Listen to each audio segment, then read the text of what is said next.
Welcome to the State Bar of Texas podcast, your monthly source for conversations and curated content to improve your law practice. With your host, Rocky Dhir. Hi, and welcome to the State Bar of Texas podcast. I don't know about you, but I love a good lawyer joke. Some lawyers severely dislike them, but not me. We've all heard the classic one, about the lawyer who dies at age 48 and ends up at the pearly gates. Way better than the alternative, that alternative being the DMV, but I digress. The lawyer protests, "I'm too young to be here. I'm only 48. To which God's gate agent shuffles some papers and says, "But according to your billing records, you're 112 and 6/10 of an hour." One of the reasons I love lawyer jokes so much is that they stand in such stark contrast to the way we actually do things as a profession. The lawyer in the joke, there's a substantial chance that a colleague would have reported him for a disciplinary violation. And when you sit down and really think about it, the rules that govern our profession and the gravity with which the bulk of us treat them really set us lawyers apart. Those rules do not occur in a vacuum. They're the result of painstaking thought and effort. In 2017, the Committee on Disciplinary Rules and Referenda was created in order to review and, as necessary, revise the Texas Disciplinary Rules of Professional Conduct. Well, after 3 years of tireless effort, in 2020, the committee proposed a number of changes to our disciplinary rules. And the best part, all members of the State Bar of Texas get to vote on those proposed changes. Voting will run from February 2nd, 2021 through 5 p.m. Central Time on March 4th, 2021. So what exactly are we voting on? My guest today will give us the lowdown. I have with me two members of the committee to walk us through the rules and revisions. This may be one of the most important and timely podcasts we've done. First, Louis Kinard is General Counsel for the American Heart Association and currently serves as the first chair of the Committee on Disciplinary Rules and Referenda. Second, we have Claude Ducloux, who serves as a member of the committee, but boy, what a member. Claude has worked on ethics matters throughout his career, including representing lawyers facing disciplinary charges. Both of these guys are heavy hitters, and just what the judge ordered when it comes to understanding our proposed rules changes. I should know about these guys. In fact, I do know about them because I had the honor of working with them on a webcast discussing the proposed changes. If you've missed the webcast, you can still find it at texasbar.com/rules vote. It even qualifies for an hour of ethics CLE. So anyway, without any further ado, let's get to it and tackle these proposed rules revisions. So step aside, Louis and Clark, and let's welcome our new guides, Louis and Claude. Thank you guys for being here. Glad to be here. So Louis, let's maybe start with a little bit of background. How did this committee get started, and who in the heck was making all the rules before it started? Well, let's see, how far back do we go? No, it's a great question, and I think that it helps because what we are really trying to achieve here is a whole new mindset and attitude in the bar membership about taking the responsibility very seriously of managing these rules. So if you go back, it's been quite a while, and I don't have the exact year, but the Texas bar membership has reserved for its members the right to vote on and approve any changes to the disciplinary rules of professional conduct and the rules of disciplinary procedure. But the last time rules passed the bar vote for the disciplinary procedure rules was 1994, and for the rules of professional conduct was 2004. So, wow. Who was doing it before then? Gosh, I don't know. I'd have to go back into the dusty old Texas books and see. But really what it is the Supreme Court can and has the power to issue those rules, but it's supposed to only issue rules that the bar membership has approved. Before 2017, there were several efforts to try to get rules done. Usually they were through committees, sometimes a task force appointed by the Supreme Court, sometimes both at the same time.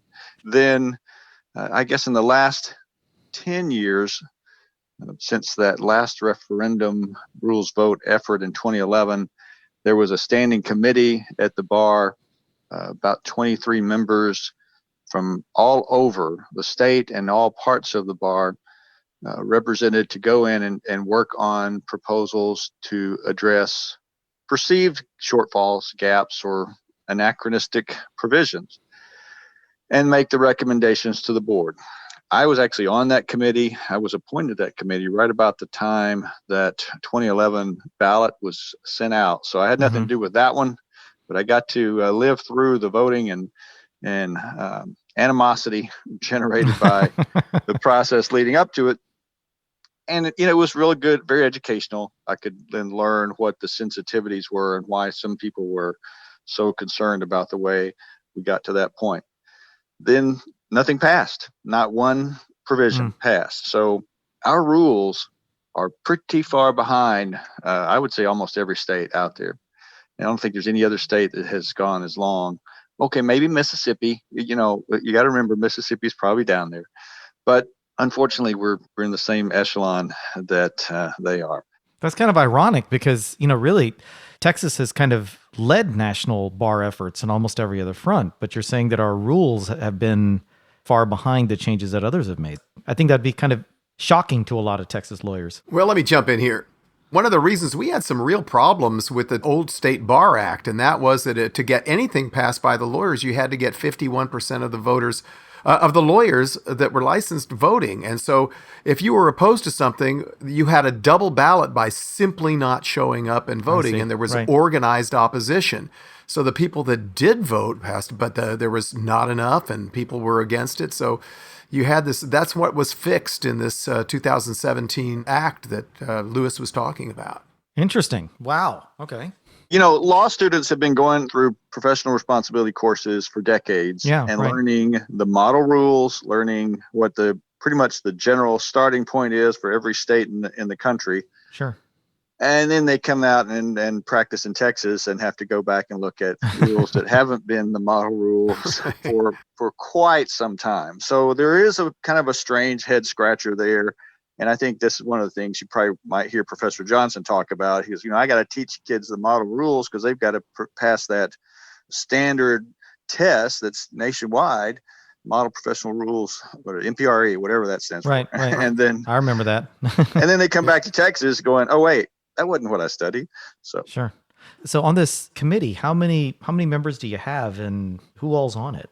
We have 9 members, 7 lawyers, 2 non-lawyers. The Supreme Court appoints half, the State Bar appoints half, and they alternate selecting who's going to be the chair. And I've been fortunate enough to be the first chair, and they'll take turns picking the successive chair of the committee. And he's been a great chair, I got to say. Rocky, I've been involved with bar work, and Lewis has had a steady hand, very, very open to ideas, and so he's been a real good guy to work with these last 3 years. It was intense.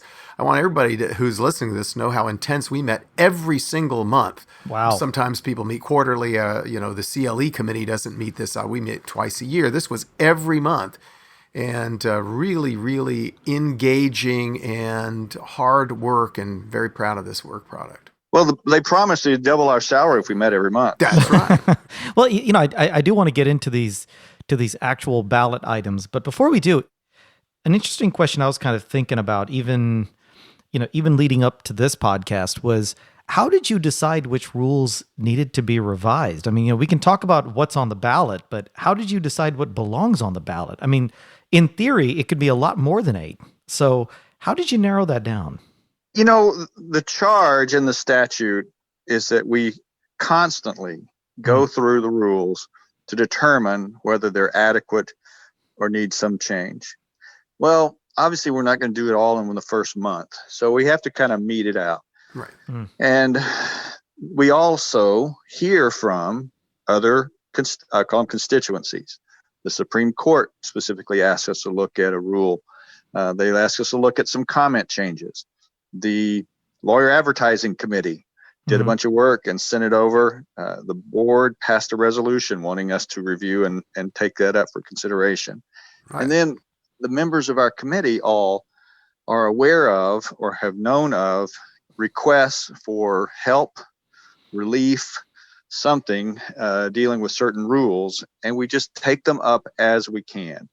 Right. We were a completely blank slate. That is that there were no procedures set up. This is a brand new committee. So I recall actually proposing a rule that would be an exception to confidentiality just to get us started. And we came up with a numbering system. This was based upon the year that it was proposed, which rule proposal that year. And then we tracked through the statute to have deadlines. This has to be done within this many months, so many days after this, it needs to be published. So we created this process out of whole cloth and really following the statute every step of the way so that we would have a legacy procedure of those things. So as Lewis was telling you, these rule proposals can come from anywhere. It can come from a lawyer in Texarkana says, you need to change this rule. And we would consider it. And as a group, we thought, that's worth docketing as a rule. And most of them were. I mean, there were some things that you would probably say, no, that's not rule worthy. That's not something. It's like no dogs in the courtroom or something like that. But we would docket it. We refined that procedure as we went on, and we've got it to a pretty smooth operation where we know, and with each single meeting, we check on, okay, where are we in proposal number 21? Where are we in proposal number 22? We have this many days to get it published in the bar. So it's been a wonderful and collaborative learning experience, and we've been very serious about it since the beginning. I can tell the both of you and probably everybody on your committee, you guys were the law students who read every single page that was assigned to you.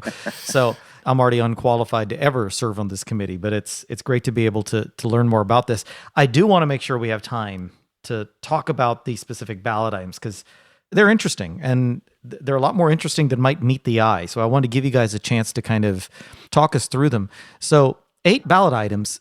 I guess let's just go through each of them. I know we've got, current rule 1.02G is now being proposed to be replaced by proposed rule 1.16. Claude, do you want to talk to us about that? I know it deals with clients with diminished capacity, but why is that important? Sure.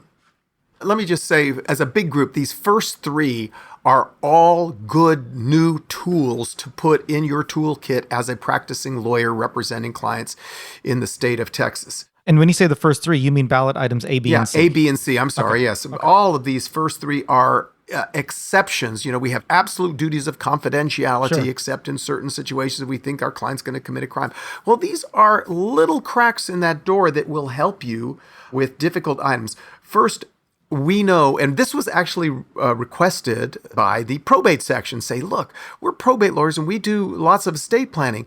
We might have represented a client for 30 years and he shows up for an appointment and we're worried that maybe he's got a little dementia. He doesn't seem to understand. Well, under the current rules, we don't have any flexibility. We have to say, okay, call his wife, we're going to put him in guardianship. No, this allows you to reach out to like the wife or the daughter or the son saying, I met with Bob and I'm not sure he really knows how is Bob? Sure. Has he been checked out? Without revealing, you don't immediately come in and say, well, Bob wants to do something stupid. You just say, I'm worried that he didn't understand our conversation. Again, and all 3 of these first ones, which Lewis and I will discuss, are all permissive. You don't have to make that call, but it gives you that opportunity that you don't have under the current rules to try to make sure your client understands the nature and extent of the representation without immediately going to, time to put him in guardianship. Now, just before I forget, I want to ask you guys, I guess it's kind of a procedural question. When lawyers are voting on each of these ballot items, do they have to vote yay or nay on all of them? Or can they go through each one and say yay on one and nay on this, yay on that? Is it? That was a problem with the last group too. There was too many together. This time, yes, you vote up or down on A, up or down on B, all the way through H. So you can pick and choose those that you like. The one big group, though, as you'll talk about in a second, is E, is the advertising, because that was a complete redo of those advertising rules, and they need to be passed together because they meld so well together. So A is for clients with diminished capacity. It gives the lawyer the option, should he or she choose to use it, to reach out to family members, or can you reach out to medical practitioners as well and say, I know so-and-so is Bob's doctor in your last example, and say, hey, doctor, I think Bob needs help. What do we do about this? Or are there limits? you can make a reasoned decision of what is the least amount of disclosure you need to at least get the message across to somebody. Yes, you can probably, if you're in a town where you know his doctor, you can say, "Doctor, I'm a little worried. I had a conversation with Bob. I'm not sure he understands. How is he? Does he need help?" And that, again, it's permissive, and you can't get in trouble for not making that call to the family member. It's to help your client and help you help that client. That's right. And that doesn't mean that you just, can go and drop your whole file in someone's doorstep and walk off and say, "Hey, call me about that after you read it." No, the idea is what is necessary for you to do what you think is necessary to keep the client from committing substantial physical, financial, or that type of harm. Now, I know B and C they're both part of the same rule. You've got 1.05 C9 and C10. Mm-hmm. Can you talk to us a little bit about what those two items are doing and what the differences are? Absolutely. So, a lot of people probably think it's already there, that it's fine to go out and say, "Hey, I got this crazy ethical dilemma and I got to talk to somebody. You've probably handled something like this. You're an ethics attorney. Can I talk to you about it?" And they don't realize that you're actually supposed to talk in hypotheticals. And you probably remember back to law school, that was the way everyone talked. "Well, hypothetically speaking, let me ask you about this real situation. I'm going to ask about my friend." I know, that's right. Asking for a friend. But no, that's the thing, is that it should not be an ethical trap to seek ethics guidance. And so we want to make sure it's absolutely clear that if you're talking to someone short of the CDC, that you're able to say, "I can disclose a certain amount of actual facts so that the person can give me actual information." And again, you only need to disclose what you have to disclose to get that advice tailored. But as Claude was kind of indicating, sometimes in smaller areas, it's not that hard for the other person to even figure out what you're talking about or who.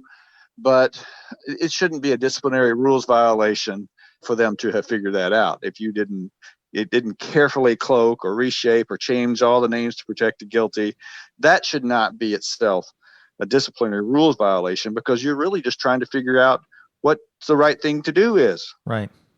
I can tell you a really big, huge, vibrant part of my practice as I get older is giving law firms around the state and around the country ethics advice. And sometimes they have to just tell you exactly what the issue is without making it hypothetical, so you can give them an informed opinion on that end. Of course, I'm bound by that confidentiality, which is, but now we're just tying down that little loose end to make sure everybody knows, yes, you're allowed to get ethics advice and to break that confidentiality to secure an opinion on what you ought to do.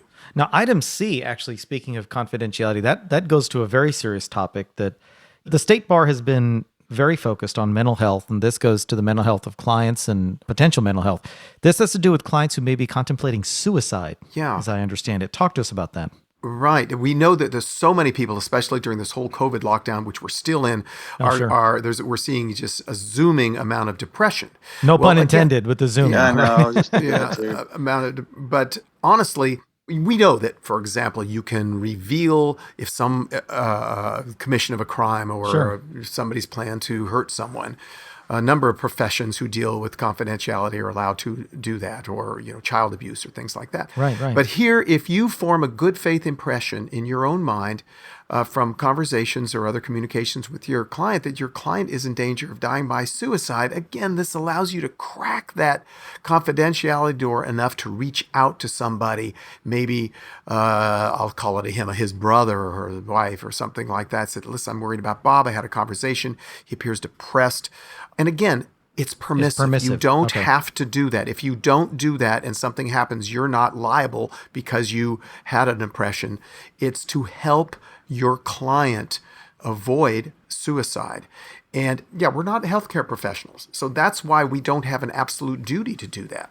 But when you say it's permissive, I can already hear lawyers saying that, well, if it's permissive, then I'm better off not revealing anything, because if I do reveal it, does that then increase my duties or give me a continuing duty? And am I now putting myself in some form of extended liability because I chose to break confidentiality, or I chose to talk to a wife or a sister or a brother or a husband or what have you?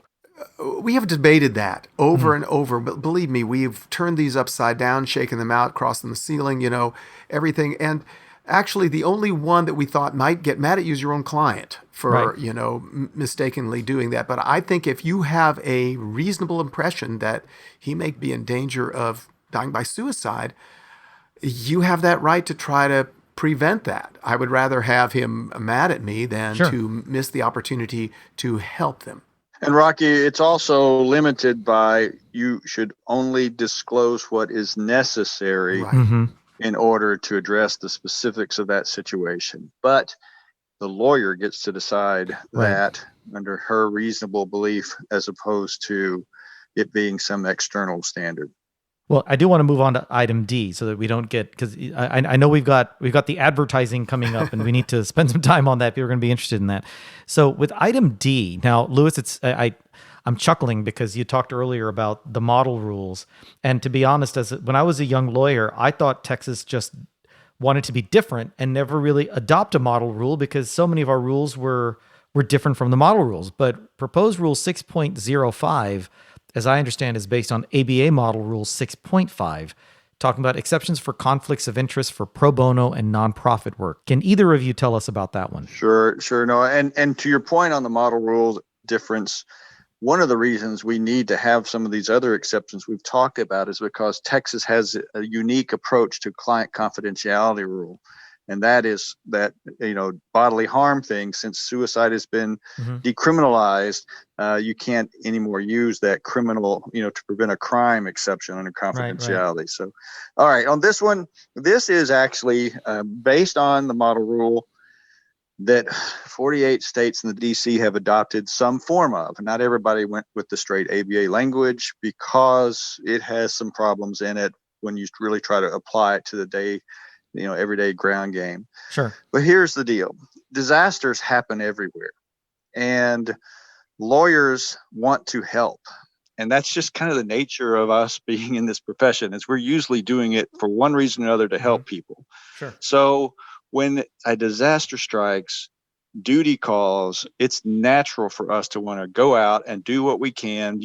Look, we're not electricians. We don't remove brush and debris. We don't, apply life-saving bandages, and we're not the first responders. We're not really the second responders, but to be that third responder category. We're the first retorters. We retort to everything. There's still a lot we can do. So get out there, help, go when you can, where you can safely, and help people know what to do next. They've saved their lives. They've made sure they're going to survive. They've got some place to live. Now, how do they start putting their lives back together? Sure. What form do they file with which agency? How do they answer the question of who owns granddaddy's car that he left to John, but we never transferred the title? And those types of everyday, real legal street lawyer problems that people have, that lawyers are very good at being able to at least point someone in the right direction on. So what happens if you do that?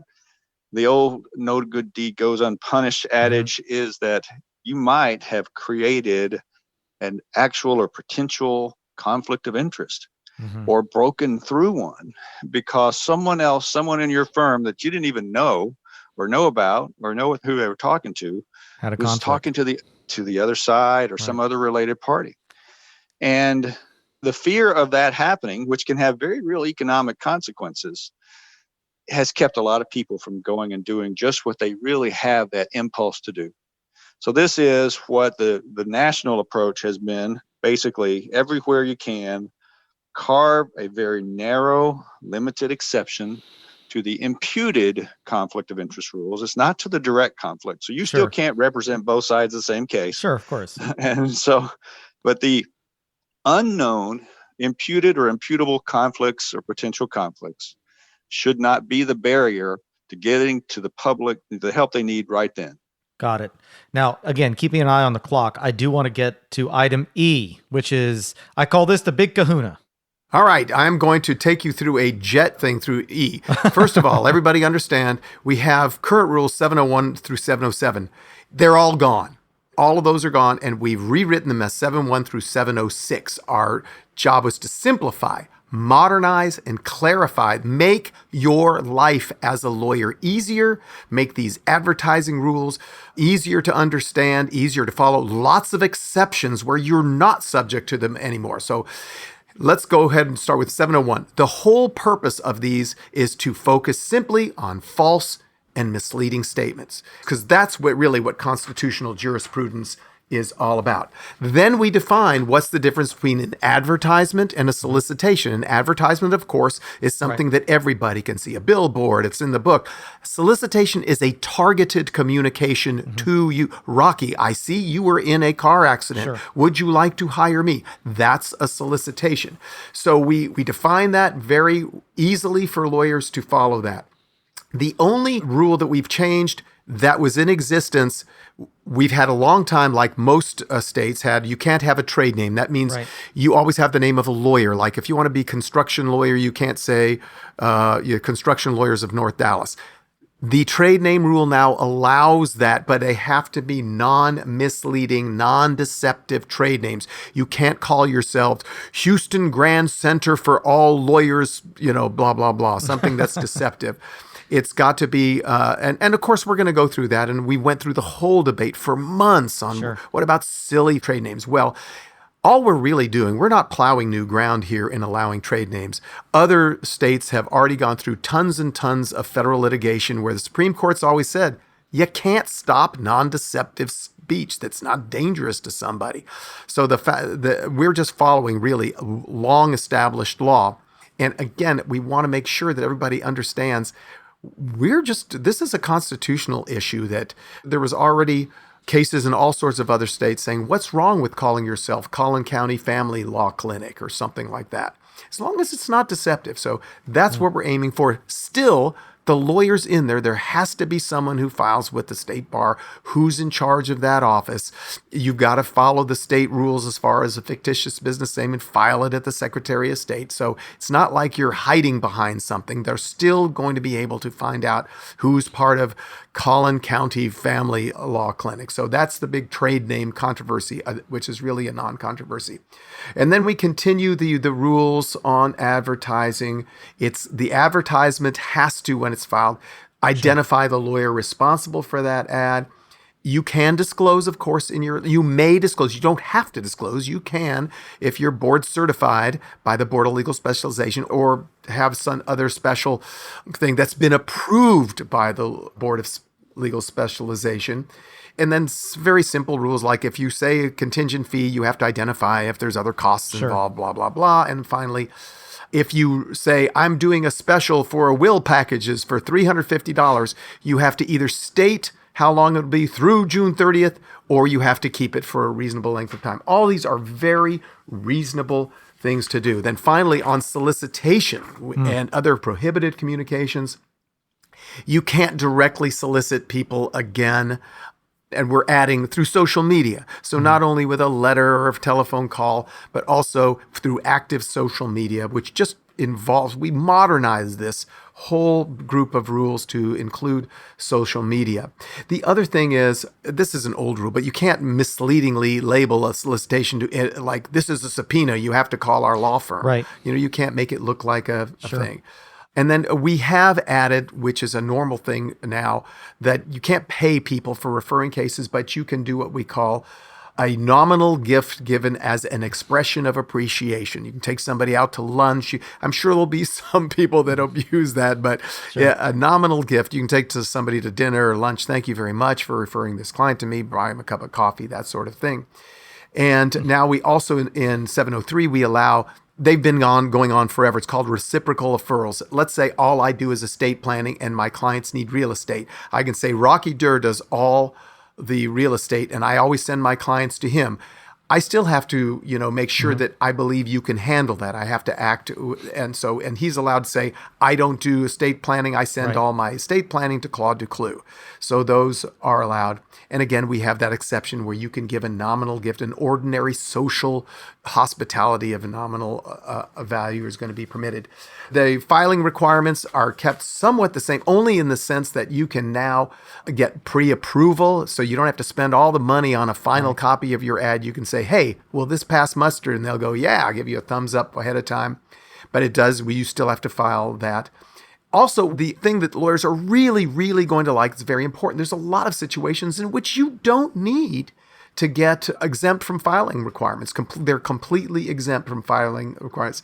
Any communication by a bona fide legal aid organization just advising people of their rights, that's not a solicitation. That's not an advertisement, because people need to know. If they're doing that for free to advise you, hey, here's how you get relief under this particular statute, or here's how you handle this. And then we have great exemptions in this rule, in Rule 705, for regular professional newsletters, things like that. Also, you can send a solicitation directly to a person who normally uses lawyers. Like if you want to send a letter to Dell saying, I've just started the law firm of Ducloux and Dhir, and we're great intellectual property lawyers. Can we have an interview because we'd like to represent you? Sure. You don't have to write on that's an ad, because you're sending it to someone who hires lots of lawyers. Sure. So we give you an exemption for that. Also, you can send newsletters to people who, again, normally use the types of services that you do, existing or former clients, other lawyers, all that sort of stuff. And here's the great thing. If you want to comment on something political or social or artsy, you can post all you want on various platforms, and you don't have to say it's an advertisement. Now, you can make a mistake and make it an advertisement by, at the very end of your wonderful blog, say, and for legal services, call me at 512. But as long as you're just making a commentary about social or law or something like that's going to be exempt, and lawyers are going to love that. Now, it continues then the regular prohibitions on continued employment if someone in your firm is disqualified for breaking these rules or anything like that.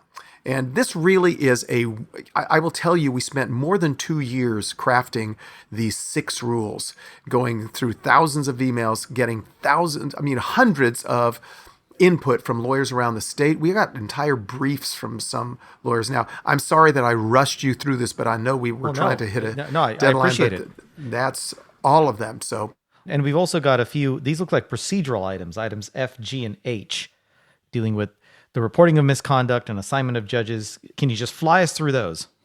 Sure. Reporting professional misconduct and reciprocal discipline. This really just closes a bit of a loophole, which kind of unfairly allows those who practice in specialty administrative courts that have their own disciplinary processes to not have to report the same types of actions that you or I would have to report based upon a state court or federal court's disciplinary step. So if you are somehow sanctioned or disbarred or prohibited from practicing in that jurisdiction, you have to report that. And it's always been the case, I think, since the beginning of the model code, that they want lawyers to self-report, basically say, here, this happened to me in whatever state or region. And it doesn't mean automatically you're going to get the same sanction in Texas, but at least the CDC knows about it and can decide whether it's appropriate to open a proceeding in Texas for something else. And some crimes are far worse than others. But there was a loophole, I call it, where if you were, say, in the patent bar or practice for immigration courts, something could happen to you there, and maybe it's very egregious, but you didn't have expressly verbatim in our rules the duty to report that, since it wasn't technically a court of law. So this just closes that. The CDC's asked for us to close a loophole to make it clear so that lawyers aren't confused about whether they should or should not report something like that. And at the same time, I think it makes it fair for those who may just exclusively practice in those areas to be under the same rules that the rest of us are under. Yeah, and very importantly, and that's really important to the bar to understand, we've made this really secure that it's not like, oh, you didn't pay your dues to the patent bar and you're administratively expended, now you have to report that, or even if you got held in contempt of court or something. No, that's not what this is about. This is you actually have to have discipline against you, which brings us then to item G. Now, this is the Supreme Court asked us to fix this rule. in those very few cases, there's probably around a dozen a year where people still choose, if they get hit with a disciplinary action, that they want it to go to district court. Under the old rule, it's been in effect for 25 years. Basically, the Supreme Court picks a name out of a hat of a judge to assign, and maybe the judge has to go 400 miles, and she's not very happy about having to go to El Paso when she's from. They said, fix this. So what we have crafted with the total input from the Chief Disciplinary Counsel's office is a better rule, and that says the Supreme Court can ask the presiding judge of that whole judicial district, administrative district, to choose a judge who would be appropriate out of the county of the lawyer, but to hear that. So it's much more flexible. And the second thing about this new rule is it makes the recusal procedure the same recusal procedure that the defendant would use under the rules of civil procedures. The old rule, this old run that's in existence, has this funky sort of recusal that's not the same. So make it standard, make it right under the rules, and make it much more convenient for the lawyers in that area, for these, supervising lawyers, say, judge, to pick someone who would be appropriate. That was one we also talked to the administrative judges committee and made sure they were fine with this, so they understood that it would fall back into their realm and out of the Supreme Courts. Right. The Texas judges brought it up at their annual meeting and said, and they wrote us a letter saying, we're in favor of this rule. So again, it's a no-brainer. And the final one is cessation of practice, as I understand. Cessation of practice. This is Claude's right here. My baby. Okay. Well, again, we have, this is a rule of disciplinary procedure. Again, it's not a conduct, but we have an aging population of lawyers. We have lawyers that are facing various, medical issues. And many lawyers who are not making any plans to retire, and suddenly they're going to have a stroke, or they're going to die, or they're going to have a heart attack. And what do? Well, there's a rule of procedure where you can go to the district court and ask for custodians to be appointed, one or more custodians to go in and close down that lawyer's office. Well, we thought, that's great. Why not have a voluntary rule? That's what this item H is. It allows you to appoint a custodian ahead of time, to say, if anything happens to me. Now, you can also do that on the State Bar's website, but this allows you ahead of time a very, very simple process. If you pass, this is going to be a new rule of disciplinary procedure 1304. 1301 through 3 deal with the judicial procedure, and this is a voluntary procedure. It's going to be very easy to do. It's a great thing to have in your toolkit if you are a practicing lawyer, to know that all I have to do is name a custodian if anything, if I get hit by a bus. Maybe I'm very healthy and I just, some horrible accident happens to me and I can't practice. This is a wonderful rule. Absolutely must pass this. It's kind of like a living will for your practice, and it doesn't require you to go to court first. And that's one of the things, again, it gives the Good Samaritan, I guess, liability protection, as long as they are just doing that job of closing a practice, which is also in the client's best interest, right? So you want to make sure that the files don't just sit there in somebody's closet because their family didn't know what the heck those files were. You've got someone who knows what's going on or knows how to do it, and can then make sure that the client's interests are protected, which is, again, a part of our goal in these rules is to protect the public, right? So this is as important for the public as it is for the practitioner. Absolutely. One of the things I forgot to say, the great benefit of getting that judicial procedure is that you get Good Samaritan protection. You're not now a fiduciary. You as long as you don't grossly mishandle the closing or embezzle money. And that's the point of this rule. You get that same Good Samaritan. Hey, you're trying to help out. You're being a good person. So unless you really, steal that lawyer's money or something like that, you can't be sued for your actions as a custodian. If you're a custodian. No, that makes sense. So that actually takes us through all 8 ballot items, guys. I'm really impressed. We made it through, but I'm looking at the clock and we have run out of time. So Louis, Claude, thank you guys, not only for being on the podcast, but to you and your committee for all the hard work you've clearly put into this. Now, if anyone wants a deeper dive into these changes, if you want to get the full version, please go to texasbar.com/rules vote and tune into the full webcast. Don't forget to vote between February 2nd and March 4th, 2021 at 5 p.m. Central Time. Now, how do you vote? Well, I'm about to tell you. Texas lawyers who are active and in good standing will be able to vote by either paper or electronic ballot. Your ballot will be mailed and emailed to the addresses you have on file at the State Bar. So please be sure to check your mailbox as well as your email box for your ballot. You can also go straight to the State Bar website, texasbar.com, to find a link to the ballot during the voting period. Now remember, it's your unique right and responsibility as a Texas lawyer to vote on these disciplinary rules. So please exercise that right. It's hugely important. And you're going to do honor to these great committee members who put in so much time and effort. Now, of course, I want to thank you for tuning in, and I want to encourage you to stay safe and make sure you follow all applicable orders for dealing with COVID-19. As Claude said, we're still in the midst of it. So please advise your clients and loved ones to do the same. This situation is changing fluidly and quickly. So please seek out legal counsel if you have a question.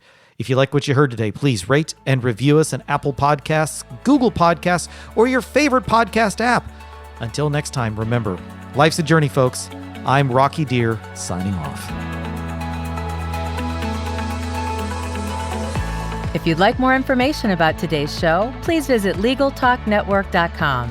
Go to TexasBar.com/podcasts, subscribe via Apple Podcasts and RSS. Find both the State Bar of Texas and Legal Talk Network on Twitter, Facebook, and LinkedIn, or download the free app from Legal Talk Network in Google Play and iTunes. The views expressed by the participants of this program are their own and do not represent the views of, nor are they endorsed by, the State Bar of Texas, Legal Talk Network, or their respective officers, directors, employees, agents, representatives, shareholders, or subsidiaries. None of the content should be considered legal advice. As always, consult a lawyer.